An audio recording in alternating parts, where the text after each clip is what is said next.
espagnols participent, américains participent à cet appel à candidature prestigieux.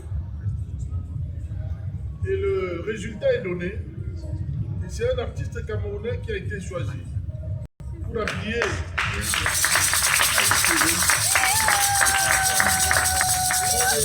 Le continent.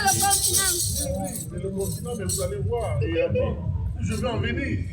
Oui, on applaudit d'abord. Et donc, le travail de cet artiste est sélectionné devant les artistes du monde entier. Oui, champion du monde. Et on lance la maquette de ce tramway. C'est sur Google, hein. Vous tapez tramway de Montpellier, vous allez voir le travail qui a été proposé avec une dimension plastique très forte où l'artiste a tenu l'idée du maire, très écologiste aussi, parce qu'il a des écologistes dans sa commune. Et ce décor un peu du végétal avec la sauvegarde des animaux, sachant que 75% du monde animal aujourd'hui est détruit par l'homme. J'y ai tenu compte de tous ces éléments et le projet a été sélectionné. Et donc les élus de l'extrême droite de l'Occitanie, de cette région, vont être contre le projet. Ils m'ont dit qu'il faut qu'on casse le maire qui veut changer la ville. Donc l'opposition. Et pour l'idée de casser la réputation de l'artiste qui a été choisi. Ils font une publication, comme un journaliste peut faire une publication, en disant que Barthélemy Togo plagiat. Il nous a plagié, il a plagié un artiste français, et donc qui est une information complètement fausse, montée pour casser un artiste et dire au maire de Montpellier, il faut enlever l'artiste, il faut annuler le projet de l'artiste qui va habiller le tramway de Montpellier pendant 100 ans. Parce que habiller le tramway d'une ville pendant 100 ans, je ne sais pas, peut-être j'ai une vie par un Africain, ça ne plaît pas à l'extrême droite. Exactement. Par un Africain, par un Noir. Et donc, ils font la publication. Et vous voyez que cette publication, seuls les Camerounais, c'est-à-dire que vous là, assis, ont relayé cette fausse publication mensongère pour dire, voilà, il est Bamileke, il vit chez nous au Cameroun, on croit qu'il est le plus grand artiste, et ils ont partagé cette information, c'est-à-dire que ce sont vos grands frères qui vivent ici avec vous à Yaoundé. Ah, vous pouvez enregistrer, hein? Enregistrer. Je suis très certain de ce que je dis, puisque je ne suis pas un artiste d'aujourd'hui. Donc, ils font la publication et c'est les artistes camerounais qui vivent avec vous là dehors, à Etoumeki, à Kolindongo, ensemble, en Val, ou à Obili, prennent cette information raciste et relaient au Cameroun au lieu de faire une publication pour soutenir leurs frères. Lui-même les a soutenus tous. Ils font une publication plutôt pour détruire leurs frères.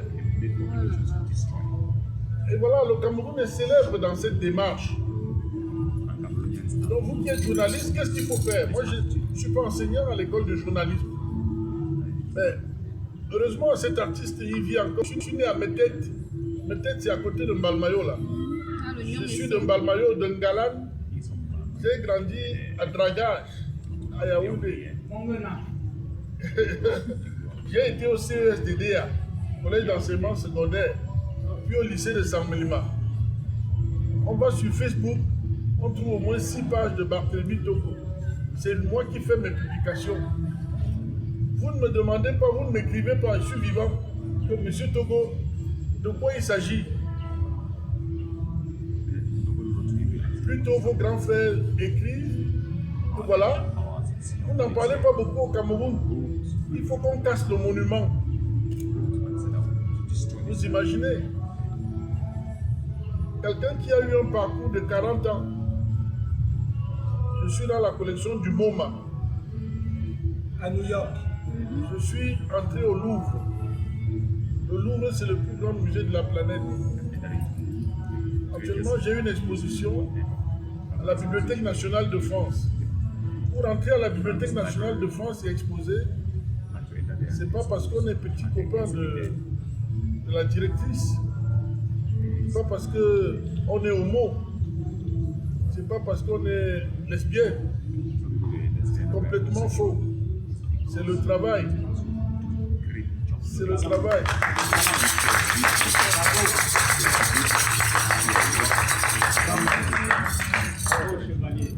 Et donc, tout ce parcours de 30 ans, vous ne vous posez même pas la question. Et c'est un artiste, petit frère à moi, que pendant le Covid, le ministère de la Culture est derrière ici. Il y a eu le Covid en Afrique. Le ministère de la Culture du Burkina Faso a invité environ 200 artistes au ministère. On a acheté quelques œuvres des artistes de 20 000 francs CFA à 200 000 pour aider les artistes pendant le Covid.